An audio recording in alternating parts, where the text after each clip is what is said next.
کیونکہ میری ڈیوٹی دوپہر کو شروع ہوتی تھی اور شام تک میں مختلف مریضوں کو دیکھتی تھی۔ ایک تو میں اپنے شہر سے پہلی بار اتنی دور آئی تھی، اس لیے میری والدہ میرے لیے فکر مند رہتی تھی۔ میں روز اپنی والدہ سے بات کرتی تھی۔ بہرحال میں دوپہر کو اپنی ڈیوٹی پہ گئی۔ شام تک فارغ ہونے کے بعد میں نے سوچا کہ مجھے حمزہ سے ملنا چاہیے۔ ریسیپشنسٹ سے پوچھ کے جب میں اس کے کمرے میں گئی تو وہ بیٹھا چائے پی رہا تھا۔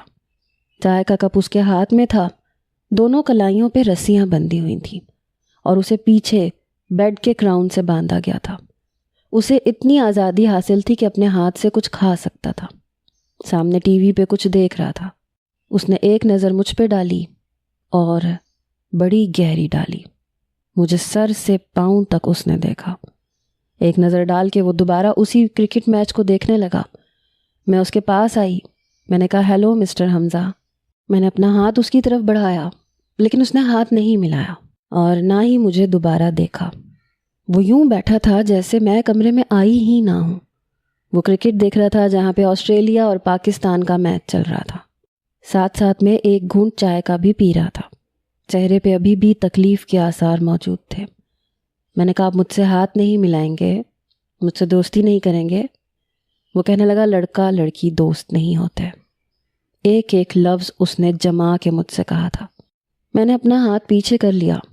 وہ بڑے غور سے میچ دیکھ رہا تھا جہاں آسٹریلیا اور پاکستان کا میچ چل رہا تھا۔ ڈیوڈ وارنر بیٹنگ کر رہا تھا جس کے مقابلے میں حارث رؤوف بالنگ کروا رہے تھے۔ کافی انٹرسٹنگ موڑ پہ میچ تھا۔ وہ بڑے غور سے دیکھ رہا تھا۔ میں نے کہا، آپ کو میچ میں دلچسپی ہے؟ کہنے لگا، ذرا بھی نہیں، کیونکہ پاکستان ہار جائے گا۔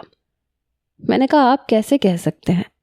کہنے لگا، حارث کی اگلی 2 بالوں پہ ڈیوڈ وارنر کوئی رن نہیں بنائے گا، تیسری بال پہ چوکا مارے گا، 5ویں بال پہ بال اسٹیڈیم سے باہر چلی جائے گی اور پاکستان ہار جائے گا۔ وہ یوں بتا رہا تھا جیسے یہ میچ اس نے پہلے دیکھ رکھا ہو، حالانکہ وہ میچ لائیو چل رہا تھا۔ مجھے اس کی بات کچھ عجیب سی لگی، لیکن جیسے ہی میری نظر LED پہ پڑی تو واقعی 2 بالوں پہ ڈیوڈ وارنر نے کوئی رن نہیں بنایا۔ لیکن میں اس وقت چونکی جب اس نے تیسری بال پہ چوکا مارا۔ میں کبھی اس نوجوان کی آنکھوں کو دیکھ رہی تھی جو بنا آنکھیں جھپکائے میچ کو یوں دیکھ رہا تھا جیسے وہ وہیں موجود ہو اسٹیڈیم کے اندر، اور آخری بال پہ واقعی بال اسٹیڈیم سے باہر چلی گئی۔ ساتھ ہی آسٹریلیا کے جیت جانے کا شور مچ گیا۔ میں بڑی حیرت سے اس نوجوان کو دیکھ رہی تھی۔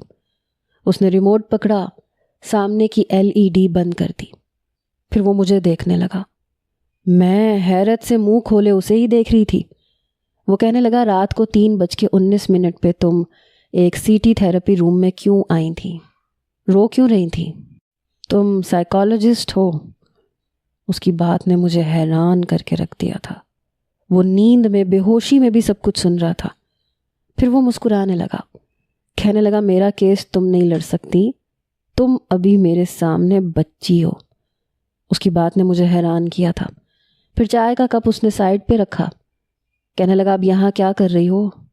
جاؤ یہاں سے، میں سونا چاہتا ہوں، اور اس کمینے منیر سے کہہ دینا کہ میں اس کو چھوڑوں گا نہیں۔ بس ایک بار میرے ہاتھ کھل جائیں، دوسرا قتل میں منیر کا کروں گا۔ پتہ نہیں کیوں لیکن اس کا لہجہ، اس کا انداز مجھے خوفزدہ کر گیا تھا۔ اس کے فولڈنگ بیڈ کے برابر میں ایک چھوٹا سا ٹیبل تھا۔ وہاں رکھے ٹیشو باکس میں سے اس نے ٹیشو نکال کے میری طرف بڑھائے۔ کہنے لگا، ماتھے پہ آنے والا پسینہ پونچھ لو۔ میں نے اس کے ہاتھ سے ٹیشو لیے، اپنے ماتھے کا پسینہ صاف کیا۔ کہنے لگا، گڈ، چلو شاباش، جاؤ۔ میں پتہ نہیں کیوں وہاں رک نہیں سکی۔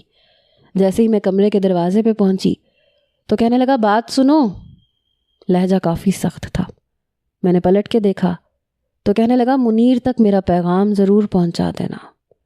یہ کہہ کے اس نے دوبارہ سے ریموٹ سے ٹی وی آن کیا اور کارٹون دیکھنے لگا۔ ایک سائیکالوجسٹ ہوتے ہوئے چند لمحوں کے لیے میں دنگ ضرور رہ گئی تھی، لیکن اتنی ہی زیادہ میرے